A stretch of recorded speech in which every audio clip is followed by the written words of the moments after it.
Salut à tous. Aujourd'hui je vous présente la Speed Triple 1200 RX de chez Triumph, donc l'édition limitée de 2025. Je vais essayer de faire ça rapidement.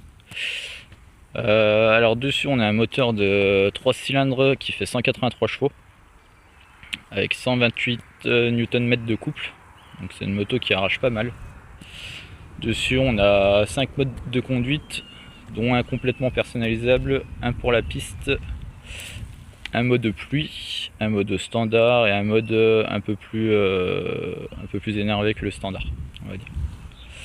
Dessus elle est équipée des suspensions Öhlins, donc suspension Öhlins, que je vous dise pas de bêtises, je vais reprendre mes petites notes. Donc suspension Öhlins CDEC. CDEC, donc qu'est-ce que ça veut dire? Ça veut dire qu'en fait ils sont pilotés, donc ils rectifient par rapport aux informations que lui retransmet la route. Donc c'est pas mal, ça corrige pas mal. À l'avant c'est pareil, donc on voit les deux petits câbles à l'avant sur la fourche. Couplé à ça on a un amortisseur de direction lui aussi électronique, donc qui corrige aussi en temps réel par rapport à ce qui se passe sur la route. Donc pour moi c'est un gage de sécurité. J'ai jamais eu de moto avec beaucoup d'électronique, donc j'ai pas vraiment de point de comparaison à faire, mais pour mon utilisation à moi franchement c'est pas mal. À l'arrière on a le monobras avec cette superbe jante. Je remarque que j'ai perdu les poids parce que là j'ai changé les pneus, j'ai perdu les plombs comment on appelle ça, d'équilibrage. Ça fait chier par contre. Bref, dessus on a un échappement Accra. Donc ça c'est tout d'origine. Là la moto comme vous la voyez elle est toute d'origine. Nous on a juste fait ajouter avec ma conjointe les tampons de protection ici. Ici. On a fait ajouter quoi d'autre? Rien. Donc là elle est d'origine. Moi j'ai juste changé ça. J'ai trouvé ça sur AliExpress si je dis pas de conneries. Le carbone fait pas trop cheap, donc ça sort bien avec la moto. Donc en termes de carbone, on a cette partie là qui est très jolie, le garde-boue avant. Ce que je trouve dommage, c'est qu'ils n'ont pas repris comme les anciens modèles des Speed avec le garde-boue arrière aussi. Le garde-boue arrière, malheureusement, lui il est en plastique. Mais bon, après, franchement, c'est très joli. Dessus aussi on a un shifter, donc montée-descente, qui marche pas mal. J'ai eu un petit souci sur le mien, c'est pas sans garantie. Triumph ils ont été hyper réactifs. Et là depuis plus aucun problème, donc c'est cool. Le freinage dessus c'est du Brembo Stylema avec les mètres cylindres MCS, donc c'est des mètres cylindres qui est réglable, adapté pour la piste aussi, de ce que j'ai entendu dire. Donc les réglages font qu'il y aura plus ou moins de mordant. Apparemment sur le cran 20 et 21 ça mord vraiment. Donc moi ça j'y ai jamais touché, je voudrais pas me faire surprendre. Dessus classique, hein, on a de la Duritavia d'origine. Et puis je pense qu'on a fait le tour. Si vous avez des questions n'hésitez pas. Et si nous on a fait aussi poser le support de plaque court, parce que normalement ça fait une grande bavette qui arrive à peu près jusqu'ici.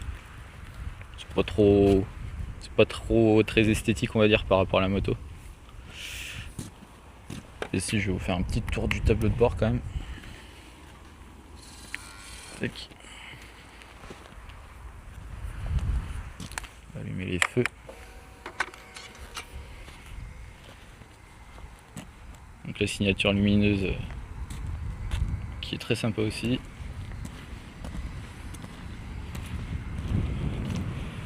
Le feu arrière. Et qu'est-ce qui se passe au tableau de bord? Tac, je vais enlever les. Alors au tableau de bord, comme je vous disais, il y a 5 modes de conduite. On y accède par l'ordinateur. Donc là on a les petits boutons. Bouton rétro-éclairé la nuit, ça c'est pas mal en vrai. Donc là les boutons, donc là on a les modes de conduite. Tous les modes de conduite sont personnalisables. Donc après, une fois qu'on en a sélectionné un, par exemple le sport, tac. Après je vais sur la petite maison qui est là. Et de là je peux tout personnaliser. Suspension, break control, contrôle de wheeling. Oui, c'est vrai qu'il y a un contrôle de wheeling dessus, donc sur 4 positions pardon. Ça va gérer la montée de la moto et ça va la bloquer au palier que vous lui avez demandé. Donc en vrai c'est pas mal, ça permet de faire des wheelings en sécurité on va dire. Après pour les déclencher, je sais que moi j'y arrive pas trop, je suis pas trop au joueur avec ce genre de truc, mais voilà. Tac. Pareil, on a plusieurs affichages pour l'écran. Alors, tac, ça on s'en fout. Tac. Je me suis perdu dans les boutons. Ouais. Tac. Là on valide, pardon. Tac. Alors, suspension, donc là on peut tout régler. On a le Bluetooth aussi sur la moto. On peut avoir la musique, les SMS, le téléphone, tout ça sur le tableau de bord. C'est pas le CarPlay. Ça nous met juste les notifs. La navigation avec un GPS, je sais plus comment on appelle ça. C'est GPS mais ça vous indique juste dans tant de mètres faut tourner à droite ou à gauche. Ça vous affiche pas la carte. On a un chronomètre pour la piste. Hop. Et après on peut mettre le poids du conducteur pour avoir un réglage un peu plus affiné sur les suspensions. Donc pareil, il y a plusieurs thèmes.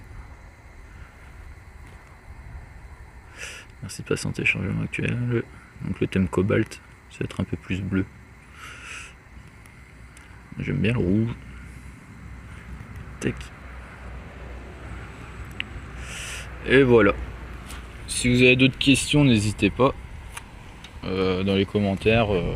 Je me ferai un plaisir d'y répondre. Et puis je vous dis à bientôt. Petit démarrage quand même.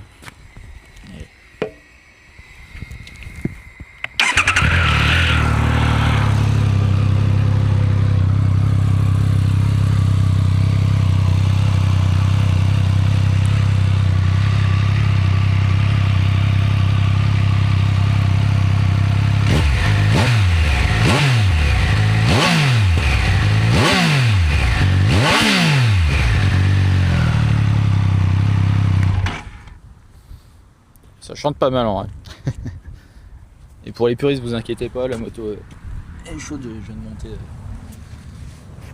Je viens de faire un bout de route, elle était chaude. Allez, salut, bonne journée.